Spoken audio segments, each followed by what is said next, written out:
Bienvenue sur Radio Corse International et Télépaese en cette fin de semaine, en ce vendredi 16 février. Bonjour, salut à tous.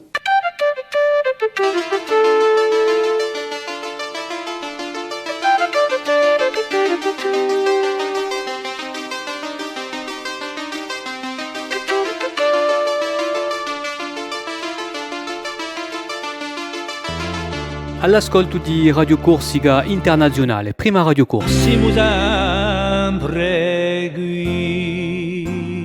Et nous sommes le 16 février. Un grand bonjour à tous qui est avec nous sur Télépaese et Radio Corse International.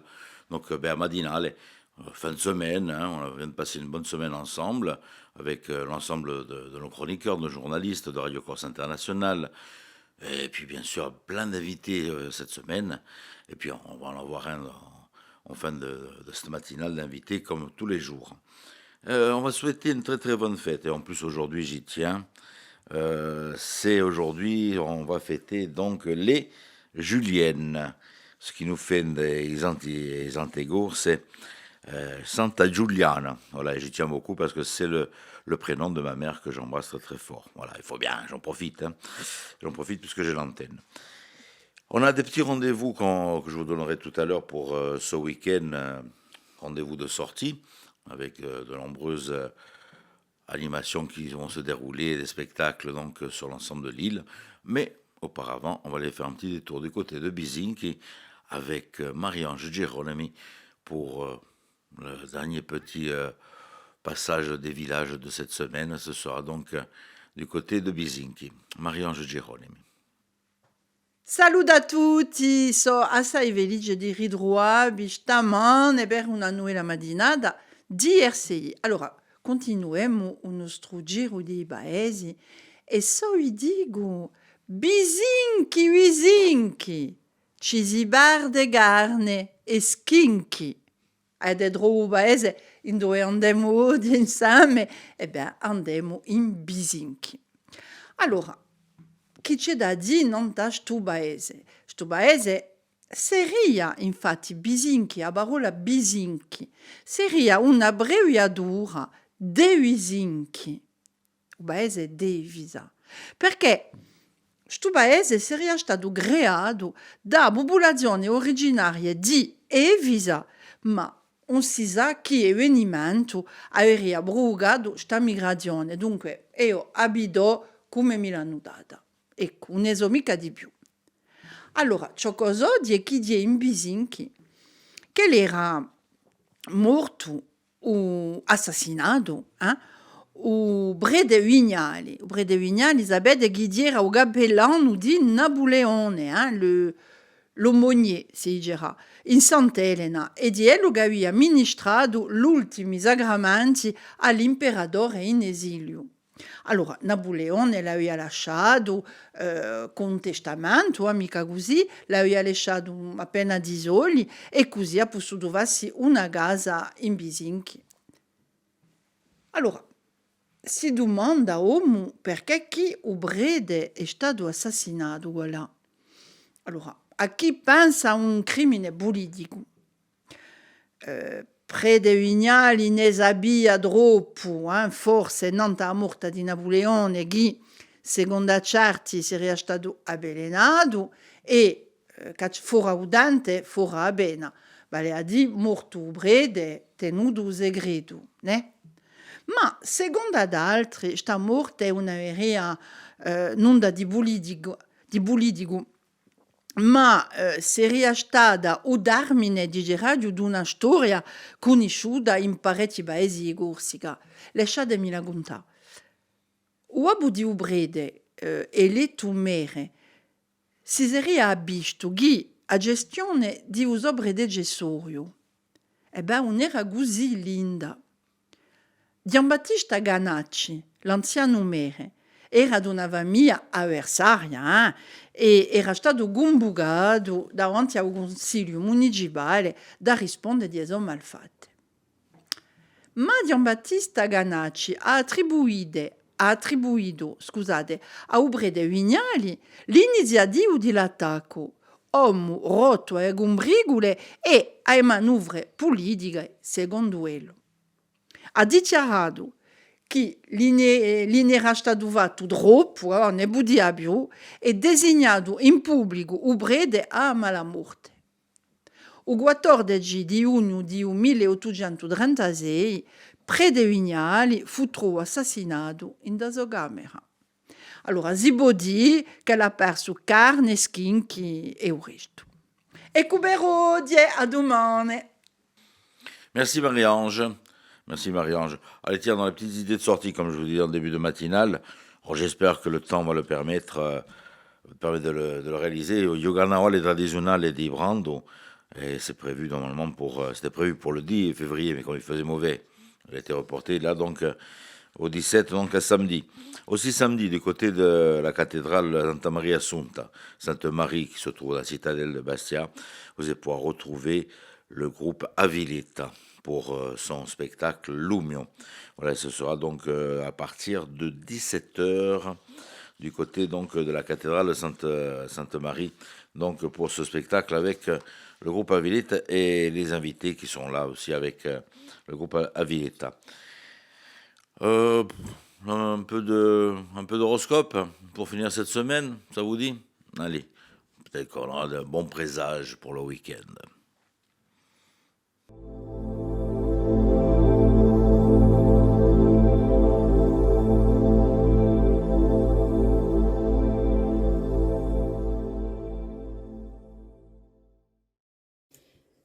Et bonjour à tous, j'espère que vous vous portez bien. On va voir pour ce vendredi qu'est-ce que l'on a à vous annoncer et à vous dire. Les béliers, vous avez de grandes chances aujourd'hui d'avoir des nouvelles qui vont vous faire vraiment plaisir.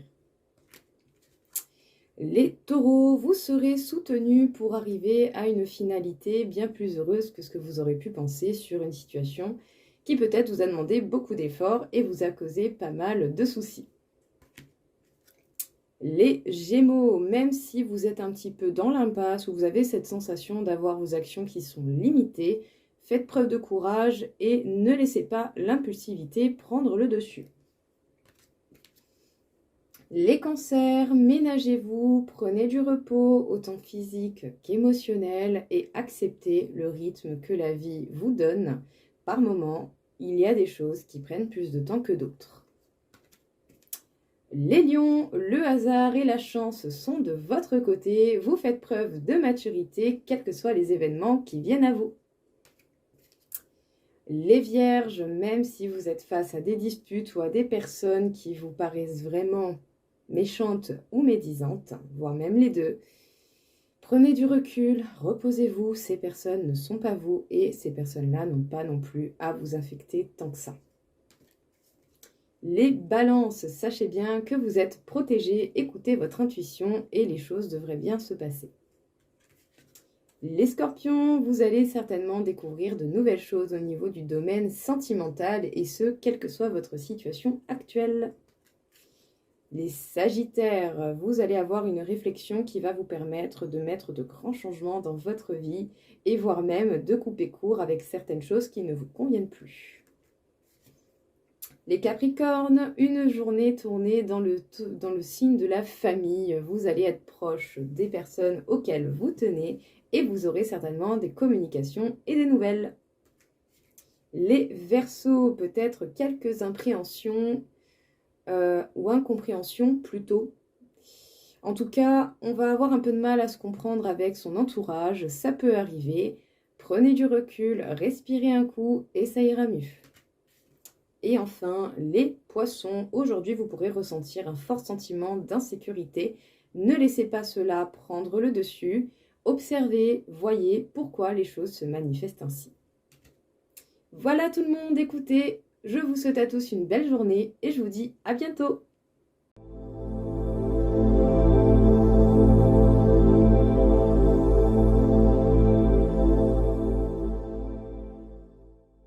Merci Paxi, et on la retrouve de nouveau lundi donc pour l'horoscope sur Radio Corse International.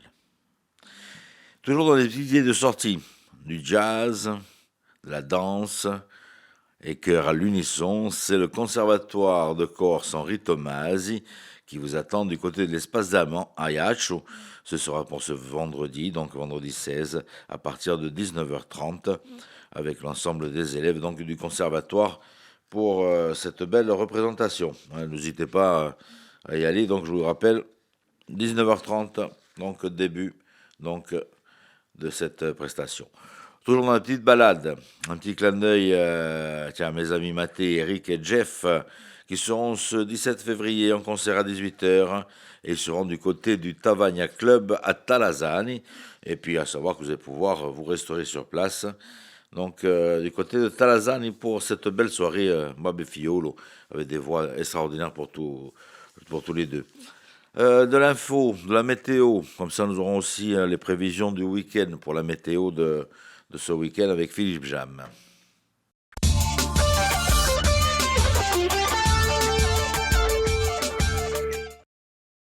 Bonjour à toutes, bonjour à tous. Le ciel sera le plus souvent nuageux aujourd'hui, malgré quelques éclaircies dans l'après-midi. Le vent de sud-est sera faible à modéré dans le Cap Corse.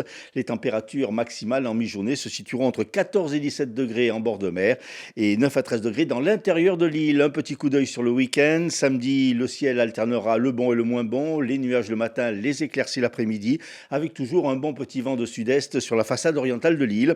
Les maximales seront sans grand changement. Dimanche, le soleil brillera, avec un vent faible en début de journée, puis s'orientant au secteur sud-ouest dans l'après-midi en se renforçant. Les maximales seront en légère hausse de 11 à 18 degrés.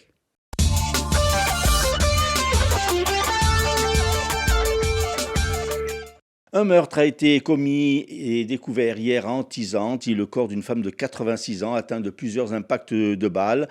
Le corps a été retrouvé à son domicile par un proche. Une enquête pour homicide volontaire a été ouverte par le parquet de Bastia. Pour l'heure, on ne connaît ni le mobile ni les circonstances exactes de ce drame. Après que le parquet de Marseille avait fait appel de la décision de placer sous contrôle judiciaire le directeur de la société chargée de la sécurité à l'aéroport d'Ajaccio, Dominique Peretti, celui-ci a été placé finalement en détention provisoire hier dans le cadre d'une enquête sur des dysfonctionnements dans l'attribution d'un marché. Fin mars dernier, un responsable de la société Samsic Airport, autre soumissionnaire à un appel d'offres de la CCI de la Corse du Sud, avait porté plainte suite à un appel téléphonique le menaçant de mort. Interpellé le 30 janvier à Bastelica, Dominique Peretti avait reconnu un peu plus tard être l'auteur de l'appel, mais avait nié les menaces. Le 6 février, il avait été placé sous contrôle judiciaire et assigné à résidence en région parisienne, mais le parquet de Marseille avait fait appel. Dans le cadre d'une journée d'action nationale, des postiers de la CGT FAPT de Haute-Corse se sont réunis hier matin devant le bureau de poste central à Bastia. Face à la cherté de la vie, plus élevée de 9% que sur le continent, le syndicat réclame une augmentation de 10% des salaires, la mise en place d'un 13e mois et une revalorisation de la prime des transports. Les représentants de la CGT seront reçus par le directeur régional de la Poste le 21 février.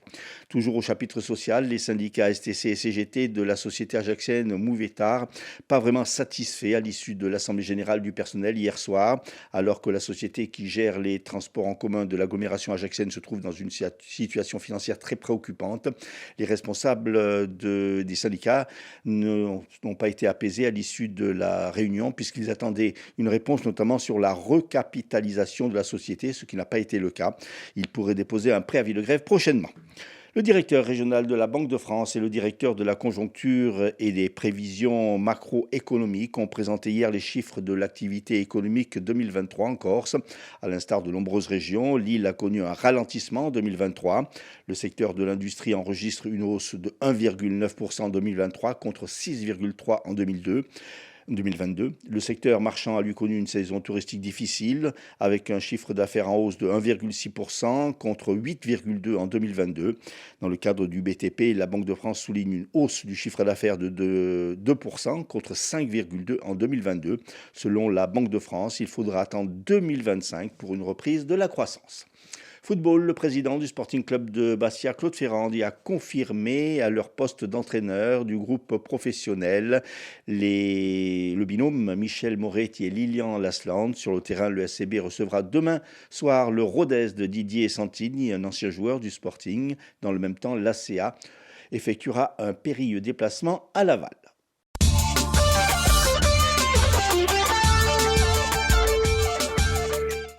Merci Philippe, merci Philippe. On vous retrouve pour les titres de l'info en fin de matinale. Et puis bien sûr, on vous retrouve aussi à midi pour le retour de l'info Corse sur Radio Corse International directement.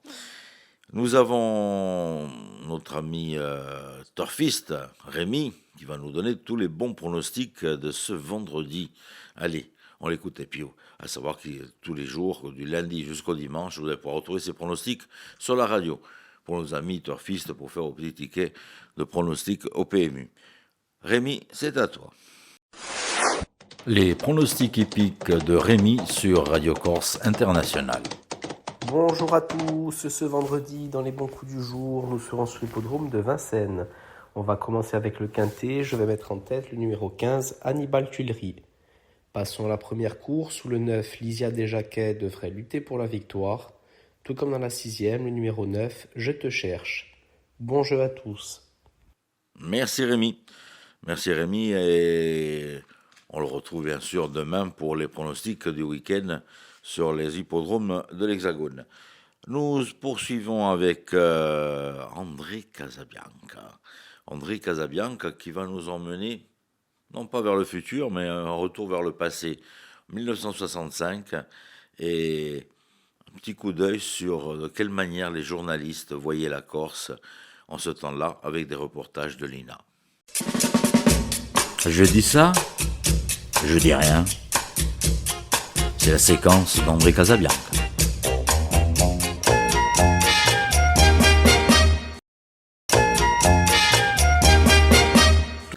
Alors voilà, nous sommes en 2024, si je ne me trompe pas. Nous sommes devant la télévision. Et puis, vous êtes chez vous. Et puis, donc, il y a l'INA qui passe un film, un document des années 65, évidemment sur la Corse. Et mois de juin 1965. Et l'intitulé, c'est « Une île et son avenir, la Corse ». Alors, en fond sonore, évidemment, il y a des mandolines, hein, vous n'y couperez pas. Et puis, il y a un présentateur très, très bien habillé, chemise, cravate, costume, un appareil photo. Et il photographie, on va dire, le golfe d'Ajaccio, des belles images comme ça.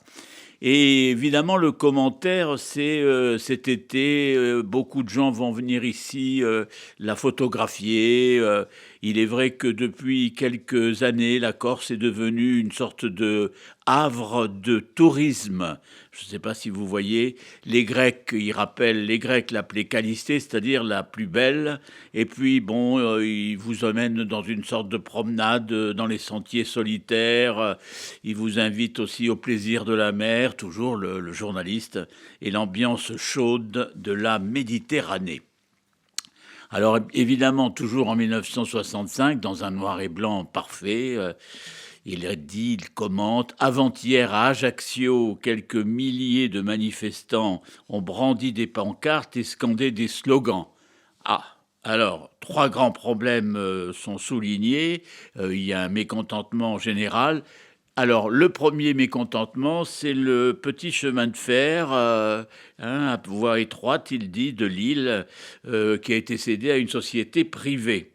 Voilà. Deuxième sujet vraiment clé, les mines d'amiante de Canary doivent être fermées demain, c'est le titre de son reportage. Enfin, les classes terminales des lycées de Sartène et de Corté vont être reconverties. Assurément, de ces 3 problèmes, et c'est lui qui le dit, c'est celui du chemin de fer qui passionne le plus l'opinion. Le petit train pittoresque, vétuste, qui relie Ajaccio à Bastia. Il dit qu'il avance quand même très péniblement. En 4 heures, vous êtes entre Ajaccio et Bastia, et quelquefois plus, il prévient quand même. Hein. Les 158 kilomètres qui séparent les 2 grandes villes. Mais, dit-il, peu de voyageurs font appel à ces services. Il reconnaît le confort est précaire, etc., etc. Donc, alors il rejoint la politique. L'Assemblée nationale, dans le commentaire, avait décidé sa disparition et a toujours reculé. Voilà. Donc le 1er juin, une société privée en fait l'acquisition pour 15 ans. Les cheminots, eux, s'interrogent sur leur avenir. Donc c'est l'inquiétude. En 1965, toujours, les problèmes de la mine de Canary. C'est la seule de France qui emploie 300 personnes depuis plus de 20 ans. Elle dresse sa face poudreuse et blanchâtre sur les bords escarpés de la mer Bleue. C'est très très bien écrit et je le répète, c'est toujours avec un plaisir que je restitue un peu ces images. Voilà. Enfin, troisième problème, la reconversion des classes de terminale de Sartène qui basculent en des classes techniques. Parce que figurez-vous que le problème, c'est qu'il y a le tourisme qui quand même commence un peu à titiller tout le monde. Ça intéresse tout le monde, donc alors les classes et les scolaires vont être obligés de s'adapter à ce phénomène du tourisme. Voilà. Et le reportage termine sur l'interview d'un Corse avec tous ces chamboulements dans la région de Sartène ou de Corté. Et alors, l'interviewé, la personne interviewée dit ce petit commentaire très, très, très sympathique et encourageant pour nous tous, même en 2024. La Corse ne mourra pas, elle va se grandir plus que jamais. Fin de citation. On croise les doigts, évidemment. Merci André. Et puis n'hésitez pas, tiens, allez piocher un peu sur Internet et vous tapez INA, reportage sur la Corse, juin 1965. Et vous allez voir le reportage directement de l'INA. Et vous allez voir qu'il n'y a pas grand-chose qui a changé. Hein. Sempre Calap et course. Hein. Pas grand-chose. Le train va un peu plus vite, mais sans plus. On poursuit avec notre invité. Notre invité sera aujourd'hui Étienne Meloni, invité de Philippe Jamet de la rédaction de Radio Corse International. Notre invité aujourd'hui est Étienne Meloni. Comment le présenter? Chef d'entreprise, sportif, homme de foi. Le mieux, c'est qu'il se présente lui-même.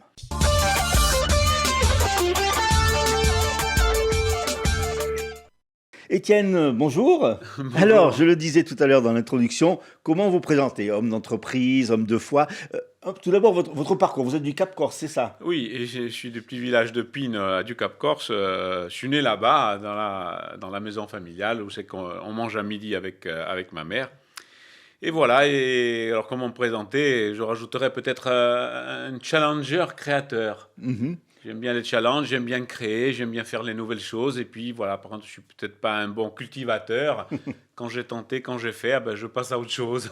Quel était un peu votre cursus?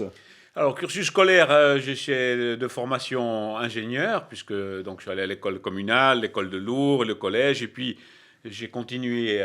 Mais j'étais pas brillant, je dirais, à l'école. Je savais que c'était pas mon truc. Bon, je suis allé quand même parce qu'il fallait avoir une base. Mais après, j'ai toujours aimé donc, les nouvelles choses, donc, comme tu disais tout à l'heure, au niveau de l'entreprise, faire des créations, des choses nouvelles. Autodidacte un peu? Autodidacte aussi, ah oui, sur ça, j'ai pas fait d'école de commerce et tout ça. Mais comme je dis maintenant, à mon âge, je crois que tout ça est déjà préinscrit, quoi. Je ne veux pas parler d'un destin qui est guidé par une force au-dessus de nous, mais il y a une sorte de destin. Chacun doit conduire son destin. Comme disaient les Grecs il y a 2000 ans, connais-toi toi-même. J'ai eu la chance de me connaître dans toutes ces expériences professionnelles, sportives. Alors, il y a eu pas mal de créations d'entreprises, quand même, oui, au tout début. Oui, j'étais toujours... Un peu innovante aussi. Pardon? Un peu innovante. Oui, innovante. Aussi. J'étais un des précurseurs des téléphones. À un moment donné, le téléphone, c'était le téléphone à cadran. Et je me suis trouvé, je suis toujours dans des coups comme ça, dans des formations. Et comme c'était donc innovant, donc je me suis lancé à chaque fois. Oui, c'était... encore une fois, après, une fois que j'avais lancé, créé, après ça me passionnait moins, donc je suis reparti à autre chose. Alors, entrepreneur, chef d'entreprise, et vous êtes aussi membre de Entrepreneurs et Dirigeants Chrétiens. Alors, est-ce que vous pouvez nous dire un petit peu en quoi ça consiste? Oui, donc j'ai créé, je dirais, l'antenne en Haute-Corse. Il y avait les deux. Il y avait l'entrepreneur, ça j'y étais de fait, et puis la vie avec tous ces défis sportifs, etc., m'a conduit je ne vais pas dire à rencontrer Jésus, mais pas loin, quoi, pour ne pas choquer les gens. J'avais cette graine en moi de la foi, parce que rien ne se fait sans foi pour faire ces défis sportifs, pour créer ces entreprises. Si on n'a pas la foi, déjà la foi en soi, croire en soi pour y arriver, croire après en l'équipe, croire aux autres. Donc j'avais cette foi que j'ai su travailler et qui s'est matérialisée par la foi, évidemment, chrétienne et catholique, comme dans notre région. Et j'ai pu, donc, on a créé cette antenne-là en Haute-Corse, qui est une antenne qui dépend de d'une grosse association française qui fait plus de 3000 membres, qui a 100 ans d'existence. Et on regroupe des gens qui sont entrepreneurs donc, et qui ont cette foi et cette fibre de foi pour essayer de mettre dans l'entreprise de la bienveillance, du savoir partagé, du savoir-faire, pas être, entre guillemets, des killers commerciaux, quoi. Voilà, donc j'essaie d'enseigner ça maintenant au sein de cette petite association et au sein, bien sûr, des gens qui m'entourent. Alors, on parlait au début des défis sportifs. Comment vous est venue l'idée de faire ces défis, de vous lancer et d'être sportif de haut niveau? Là vous aussi, étiez déjà sportif quand vous étiez tout petit? Oui, alors j'ai eu 2 phases. Quand j'étais tout petit, enfin même 10 ans, 15 ans, bon, au-delà des tournois de foot de fou qu'il y a eu, donc encore, c'était magnifique dans tous les villages, même ici à Bastia. Donc, au-delà de je dirais, de ce sport de footeux, etc., j'étais un des premiers à courir. Je me rappelle, je partais de Pine, j'allais à Mourcy, aller-retour, je courais sur la route tout seul. Et les gens s'arrêtaient et me disaient, mais tu es en panne, tu veux que je te montre? Non, je disais, je cours pour moi. Mais pourquoi? Comment tu peux aller de Pine à Mourcy, aller-retour, par plaisir? J'en sais rien. Là, j'ai toujours été un petit peu comme ça, challenger. Donc voilà, j'ai eu cette période. Après, bon, je me suis mis à bosser. J'ai un peu stoppé pendant une quinzaine d'années. Et après, comment m'est venu le premier défi, je l'ai encore en tête. J'étais en train de nager au large de la Marane, un matin à 7 h du matin. Et je nageais, il n'y avait personne. Je nageais, l'eau magnifique. Et j'ai dit, tu veux pas faire un tour de Corse? Mais ça m'est venu comme ça. Je me rappelle, j'avais la feuille blanche et j'ai écrit, comment on va l'appeler? Les 3 tours de Corse. Et après, c'est parti, les gens... 3 tours de Corse, parce que c'était à vélo, oui, à pied et à la nage. Et à la nage, oui. C'était, avec le recul, c'est un pari fou. C'est énorme. Physiquement, déjà, c'est énorme. 3 tours, enchaîner 3 tours de Corse comme ça. Oui, encore une fois, je dis, je ne suis pas un sportif, bon, enfin, de l'extrême, oui, de très haut niveau, non, je ne pense pas. Ce que j'ai la capacité de monter de monter l'équipe, de monter le groupe, de mener les gens. Et puis, franchement, il faut avoir cette âme-là, en gros, d'aimer se faire un peu souffrir, quoi. Oui. Parce que si on n'aime pas ce style de souffrance-là, on n'y arrive pas. Mais bon, tout s'est fait, puis voilà, ça fait maintenant plus de 20 ans. Ça a laissé quelques traces, hein, physiques. Oui, comme tout, oui, comme je dis à mon ami, même Christophe Santine, tous les gens maintenant qui commencent à être un peu vieux, on paye l'addition. On paye l'addition, oui. J'ai payé l'addition, mes oreilles, notamment certaines séquelles au niveau des vertiges, rester dans l'eau en permanence, des heures, des mois comme ça. Oui, il y a des traces, mais... Vous le referiez? Oui. Tout le monde referait toujours, si on pose cette question à tout le monde, on referait tous ce que l'on a fait, puisque au moment où c'est qu'on l'a fait, on voulait le faire. On parlait tout à l'heure de la foi, c'est important. La foi, elle vous est pas venue jeune, vous l'avez découverte, vous l'avez rencontrée? Oui, alors comme je dis encore toujours, on a tous au fond de nous ces graines. La graine d'entrepreneur, la graine d'un gentil garçon, la graine d'un peintre, la graine d'un artiste, la graine d'un journaliste que je ne saurais pas faire parce que c'est un métier difficile. Je crois que j'avais cette graine-là au fond de moi. Franchement, puisque j'ai toujours été attiré, mais sans vraiment la manifester. Et puis elle s'est manifestée au sommet en montant sur l'Everest, où j'ai eu donc un AVC, du cortex auditif. J'ai perdu mes oreilles, je suis appareillé d'ailleurs. Et là, j'ai eu comme une apparition. J'ai rencontré quelque chose d'autre. Je ne sais pas si on appelle la lumière. En tout cas, je me suis rencontré au fond de moi. Je me suis trouvé à Saint-Antoine. Je ne sais ni comment, au couvent de Saint-Antoine, ni comment, ni... Donc voilà, disons que les épreuves, qu'elles soient physiques ou les épreuves maladies, etc., sont des révélateurs de ce que l'on est. Donc voilà, l'épreuve m'a fait révéler ça, puis je suis rentré dans un chemin maintenant. C'est une deuxième vie en fait que vous avez entamée. Exactement. Alors je dis toujours aux gens, on a 2 vies et on s'aperçoit qu'on en a une seconde quand la première a reçu un coup, une maladie, un traumatisme énorme dans la vie, et on s'aperçoit, waouh, qu'est-ce que je fais maintenant ici? Donc voilà, j'ai découvert depuis maintenant 7, 8 ans ou 9 ans cette foi au fond de moi, donc je la travaille, j'essaie de la partager. Vous la partagez parce que vous êtes aumônier. Voilà, oui, donc ça aussi, je me suis trouvé un jour, j'ai dit, je ne sais pas comment, j'ai dit, mais il faut que j'enseigne ça, mais dans des endroits difficiles, alors je le faisais au niveau associatif, et un jour, j'ai écrit une lettre, voilà, je veux être, donc j'ai écrit à la présidente de Borgo, directeur, qui m'a envoyé après à la préfecture, etc. Ma femme était folle, parce qu'elle a dit, non, je ne veux pas rentrer dans les prisons, et non, j'ai vécu 5 ans magnifiques, à enseigner. D'ailleurs, ce sont dans les évangiles, je crois que c'est Matthieu qui dit j'étais malade, vous êtes venu me voir, j'avais faim, vous m'avez donné à manger, et j'étais en prison, vous êtes venu me voir. Donc voilà, j'ai fait des expériences magnifiques. Alors, votre foi est même allée jusqu'à construire une chapelle chez vous?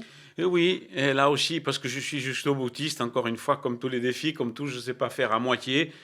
Donc mais avant d'en faire une chez moi, j'en ai fait une à Saint-Antoine. Ça, c'est ma plus grande réalisation avec le père François Dominique. Il dit, Étienne, il faut qu'on fasse quelque chose. Et j'ai dit, on va construire une chapelle. On a mis presque 2 ans, on a fait un tour de table, j'ai réuni justement des entrepreneurs et chrétiens, on a levé des fonds et on a fait une belle chapelle qui est la chapelle Sainte-Famille que je vous invite à visiter au couvent Saint-Antoine. Et puis évidemment chez moi, car tous les jours je prie, tous les jours je suis en rapport avec moi-même, alors pour ne pas faire ça dans le salon, dans la chambre, j'ai fait un lieu de prière, un lieu spirituel chez moi. Vous avez été pénitent aussi. Et oui, maintenant je peux le dire. Maintenant je peux le dire, oui, j'étais le pénitent le jour de Pâques. Quand on est pénitent, c'est qu'on a quelque chose à se reprocher? C'est ce que m'a dit donc l'abbé Casanova quand je suis allé donc le voir, je cite, et il me dit, mais vous avez tué quelqu'un, Et je lui dis, non, j'ai tué personne. Il me dit, parce qu'ici, ils viennent que des gens qui ont quelque chose à se reprocher et qui veulent se faire pardonner. Alors après, réfléchissant, je dis, peut-être je me suis tué moi-même, comme je disais tout à l'heure, avec tous ces défis. Je me suis fait du mal à moi-même, je suis allé au bout de moi-même. Et donc après, il a vu qu'il y avait une petite histoire, et donc j'ai fait toute la formation qui allait bien. J'ai revêtu l'habit de rouge et la croix, et il y a 5 ou 6 ans, à Saint-Jean.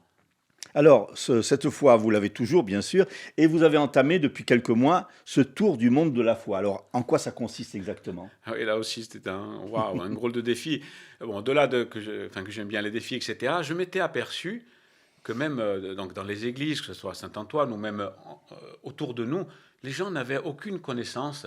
La foi, les religions, fait la guerre et la paix dans le monde, on le voit. Ce monde est perturbé souvent et beaucoup par ça. Et lorsque je demandais aux gens, même à des amis marocains ou des amis, c'est quoi la différence entre un chiite, un sunnite? Ils ne savaient pas. Même chez nous, je dis, c'est quoi la différence entre un musulman et un orthodoxe? On ne savait pas. Donc je me suis pris au jeu. J'ai commencé à plonger dedans et à essayer de voir toutes ces différences-là, découvrir toutes les religions que je pouvais découvrir, les monothéistes, les polythéistes, les indiennes, les anciennes, les disparues. Et je suis arrivé à plus de 200. Il y a un ouvrage qui sort donc fin février, début mars, qui va donc être disponible. Et dès que ça a été fait, je dis, mais maintenant, je veux les rencontrer, ces gens. Je veux voir comment prie un musulman. Je veux voir comment prie un hindouiste. Quels sont les liens qui nous unissent ou les liens qui nous séparent. Et donc, j'ai entrepris ce tour du monde, justement, de la foi, donc 26 pays qui ont été déterminés en fonction des religions que je voulais voir, par exemple les musulmans, les orthodoxes, les chrétiens du Moyen-Orient, les chrétiens d'Orient, les hindouistes, les bouddhistes, toutes les religions africaines. Donc voilà, je vais en faire plus de 26 pays, donc une quarantaine de religions, et pour vraiment, parce que j'aime bien toucher ce que je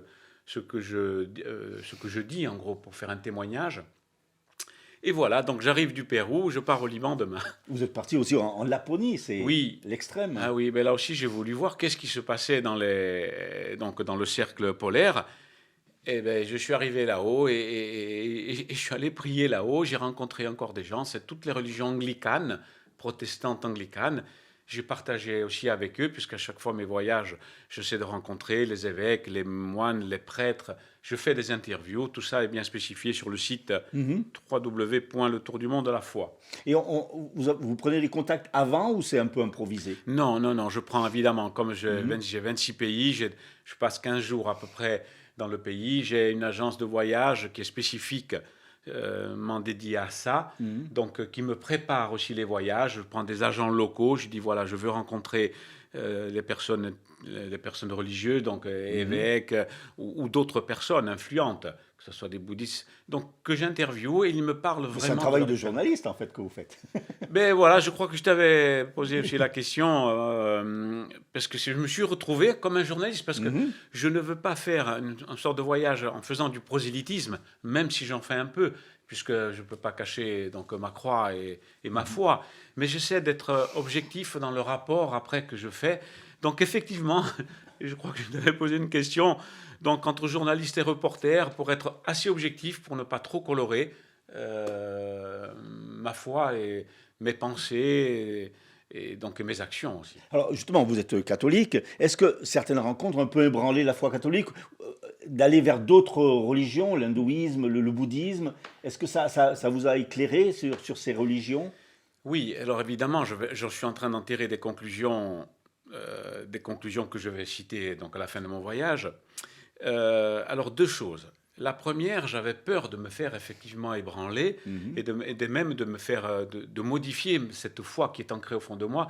C'est pour ça que mon voyage, il est guidé par un conseiller spirituel qui est François Dominique, donc au moine franciscain, je lui fais un feedback à chaque fois. Je lui demande si je vais pas trop loin ou qu'est-ce qu'il faut que je ne fasse pas quand je vais visiter des chamans en Amérique du Sud, au Brésil, donc pour voir qu'est-ce qu'il prie.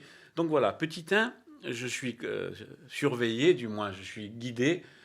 Et petit 2, ce que je m'aperçois, c'est qu'il y a plus de ponts qui nous réunissent que de murs qui nous séparent.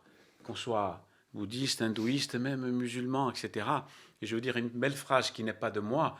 Quand deux concepts s'affrontent, ils ne seront jamais d'accord. Un concept religieux, évidemment, un concept mathématique, physique, mécanique.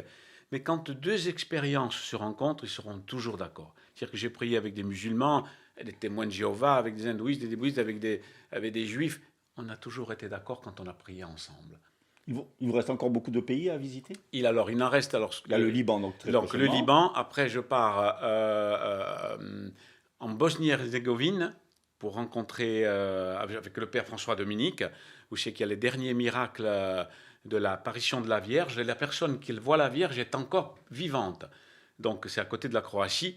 Après, je rebascule en Éthiopie, le centre du monde, là où toute l'humanité est partie. L'Éthiopie. Après, je pars en Asie. Exactement en Malaisie, pour voir tous les temples bouddhistes. Après, j'ai l'Australie, et après, je ne devrais pas être loin d'avoir terminé. Alors, je vais être très terre à terre, ça a un coût quand même. Oui, ça a un coût. C'est la bonne question que des fois on me dit, oui, mais toi, tiens, parce que maintenant, tu as eu un peu d'argent, tu as travaillé, etc. Alors, je prends toujours cette question-là. Je dis aux gens, combien savez-vous? Quel est le prix d'achat ou de vente d'une voiture neuve en France, que ce soit la mienne, la vôtre, etc. Donc, je sais le prix, puis je suis allé, c'est 35 000 euros. Donc, moi, ma voiture a 17 ans, je n'ai pas de voiture, je roule en moto, et le prix de ce voyage-là, c'est deux voitures neuves. Donc, 70 000 euros, j'ai fait un petit prêt, je me finance, et voilà.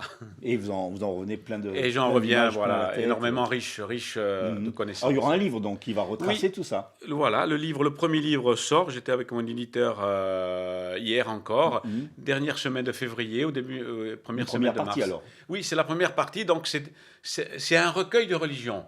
C'est pour tout le monde. Si quelqu'un veut savoir c'est quoi, encore une fois, un protestant, un orthodoxe, un hindouiste, un bouddhiste vipassana. Donc, très simple, il y a plus de 200 religions qui ont été comme un abécédaire. En 4 pages, on va pouvoir éclairer un peu le néophyte, je dis, enfin le néophyte ou monsieur tout le monde.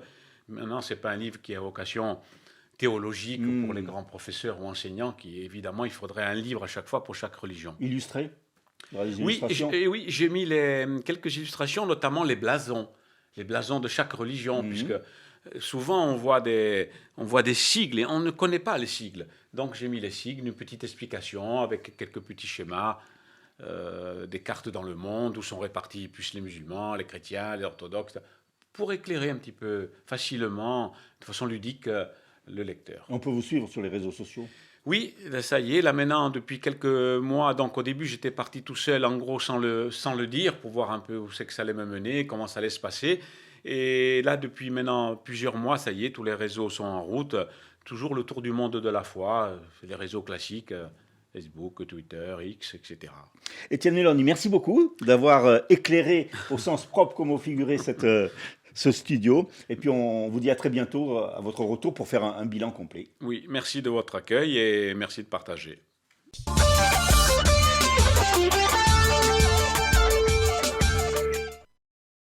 Et nous retrouvons Philippe Jam pour les titres de l'information de ce vendredi 16 février.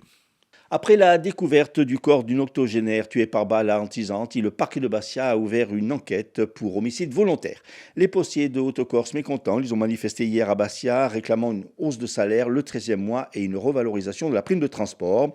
Inquiétude des salariés de la société ajaxienne Mouvitar en proie à des difficultés financières. Et puis en football, le binôme Moretti-Desland confirmé à la tête du groupe professionnel du Sporting Club de Bastia. Sur le terrain, le club bassier recevra demain samedi l'équipe de Rodez. L'ACA jouera à Laval. Un grand merci Philippe. Et puis on vous retrouve côté Télépaèse et Radio Conseil International pour les parties vidéo. Ce sera donc pour lundi. Puis bien sûr, on vous retrouve quand même ce midi en version radio sur Radio Corse International. Un grand merci à vous tous qui avez passé la semaine avec nous et cette matinale de vendredi. On va vous souhaiter de passer un très très bon week-end. Le temps, il faut faire avec, voilà, tout simplement. Mais bon, il ne sera pas vraiment un mauvais temps pour ce week-end parce que nous a annoncé Philippe. Et on va essayer d'en profiter encore un tout petit peu de ce temps printanier, je dirais, pour un mois de février. Je vais vous embrasser très très fort. Je vous donne rendez-vous lundi matin, si vous voulez bien sûr. Sinon, on pourrait rester au lit, c'est à vous de voir. Pour la matinale des radios conseillers internationales. Et puis, comme d'habitude, on va essayer de finir en musique. Et c'est Doria Housset, qui va nous accompagner donc sur la fin de cette matinale.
Stracquati li guerrieri a mutuli tisari, l'acciaio di un luci più, l'alba si pensa cieli, da reta la fumaccia culime canta mari fangu.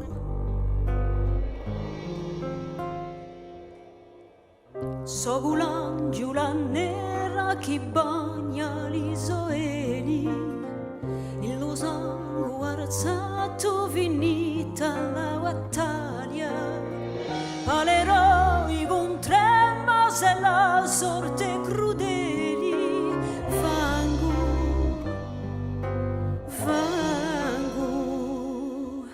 non sconsigli tira chi ama non si sbaglia, i figliacchi non saranno di qui solo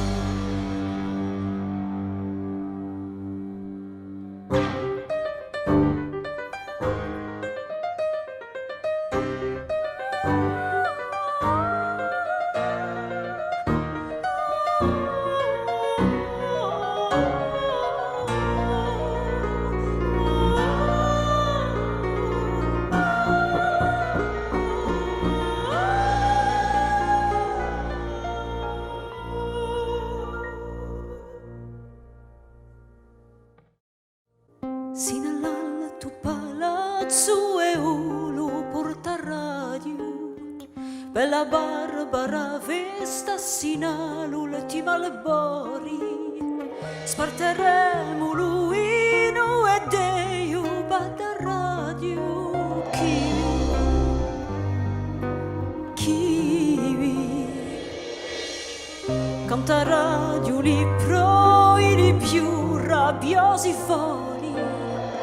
il nusagro furori di laiu stravinali, con di l'ome a ritu e cugni di umori, chivi,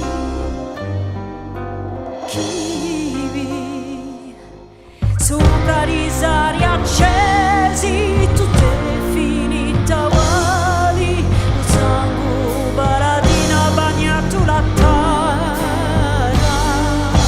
e caro l'ultima volta di veo spardialari, chivi,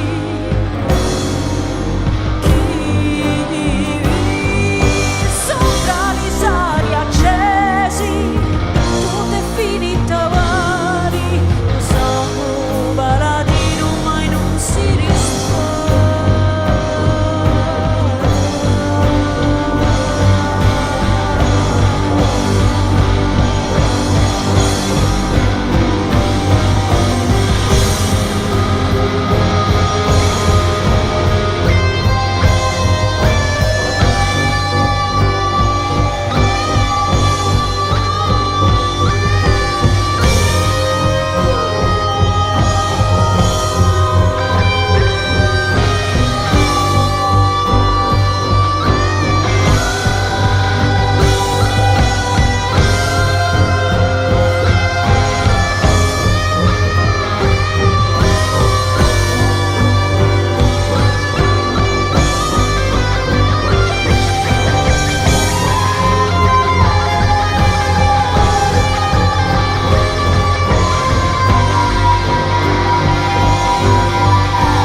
Bonjour, salut à tous.